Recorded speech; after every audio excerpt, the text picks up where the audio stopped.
ओम नमो भगवते वासुदेवाय नमः। नमस्कार दोस्तों, आपके अपने चैनल प्योरिटी ऑफ लाइफ में मैं नीलम शुक्ला आपका बहुत बहुत स्वागत करती हूँ। दोस्तों, माघ मास के कृष्ण पक्ष की जो एकादशी तिथि है, उस एकादशी को षटतिला एकादशी कहा जाता है। षटतिला एकादशी क्यों कहा जाता है? क्योंकि इस एकादशी में तिल का प्रयोग 6 प्रकार से करने का नियम बताया गया है। 6 प्रकार से यदि तिल के प्रयोग किए जाएं षटतिला एकादशी के दिन, तो सभी प्रकार के पाप नष्ट हो जाते हैं और सभी प्रकार के सुखों का भोग करता है वो मनुष्य, और अंत में स्वर्ग की प्राप्ति होती है, भगवान श्री हरि विष्णु के लोक की प्राप्ति होती है।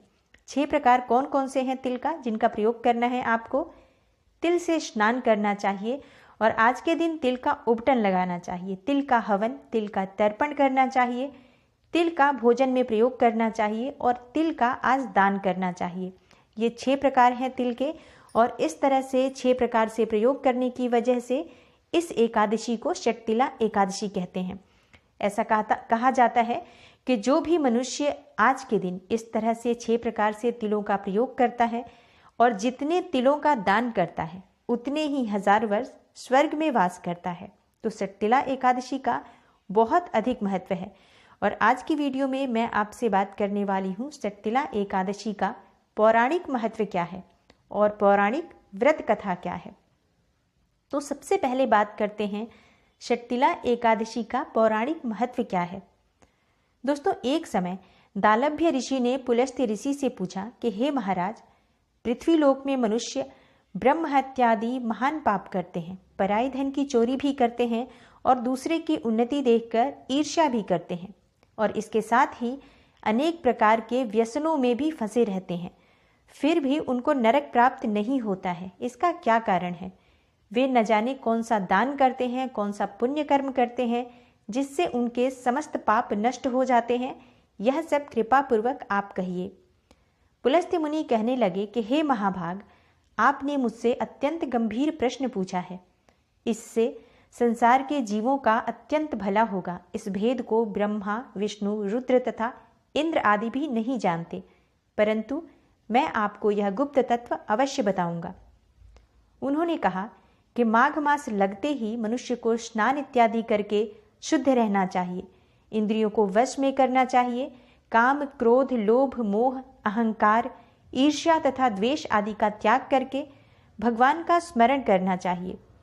पुष्य नक्षत्र में गोबर, कपास, तिल मिलाकर उनके कंडे बनाने चाहिए और उन कंडों से 108 बार हवन करना चाहिए। उस दिन यदि मूल नक्षत्र हो और एकादशी तिथि हो तो अच्छे पुण्य देने वाले नियमों को ग्रहण करें। स्नान आदि नित्य क्रिया से निवृत्त होकर सब देवताओं के देव श्री भगवान श्री हरि का पूजन करें और एकादशी का व्रत धारण करें। एकादशी के व्रत में रात्रि को जागरण करना चाहिए और उसके दूसरे दिन धूप, दीप, नैवेद्य आदि से भगवान श्री हरि का पूजन करें, खिचड़ी का भोग लगाएं और उसके बाद पेठा, नारियल, सीताफल या सुपारी का अर्घ्य देकर स्तुति करनी चाहिए। हे भगवान, आप दीनों को शरण देने वाले हैं, इस संसार सागर में फंसे हुए सभी लोगों का उद्धार करने वाले हैं। हे पुंडरीकाक्ष, हे विश्वभावन, हे सुब्रमण्य, हे पूर्वज, हे जगतपते, आप लक्ष्मी जी के सहित इस तुच्छ अर्घ्य को ग्रहण करें। इसके पश्चात जल से भरा हुआ घड़ा ब्राह्मण को दान करना चाहिए और ब्राह्मण को श्यामा गौ और तिल पात्र भी आज दान में देना बहुत उत्तम माना जाता है। तिल का स्नान करना चाहिए और भोजन में भी आपको तिल का प्रयोग करना चाहिए। ये दोनों ही बहुत श्रेष्ठ हैं। इस प्रकार जो मनुष्य जितने तिलों का दान करता है, उतने ही 1000 वर्ष स्वर्ग में वह वास करता है। तिल का स्नान, तिल का उबटन, तिल का हवन, तिल का तर्पण और तिल का भोजन और तिल का ही दान करना, ये तिल के 6 प्रकार हैं। इनके प्रयोग के कारण यह षटतिला एकादशी कहलाती है। इस व्रत के करने से अनेक प्रकार के पाप नष्ट हो जाते हैं। इतना कहकर पुलस्त्य ऋषि कहने लगे कि अब मैं तुमसे इस एकादशी की कथा कहता हूँ। षटतिला एकादशी की पौराणिक कथा। एक समय नारद जी ने भगवान श्री विष्णु से यही प्रश्न किया था और भगवान ने जो षटतिला एकादशी का महात्म्य नारद जी से कहा, सो मैं तुमसे कहता हूँ।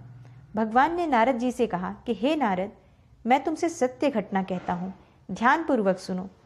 प्राचीन काल में मृत्युलोक में एक ब्राह्मणी रहती थी। वह सदैव व्रत किया करती थी।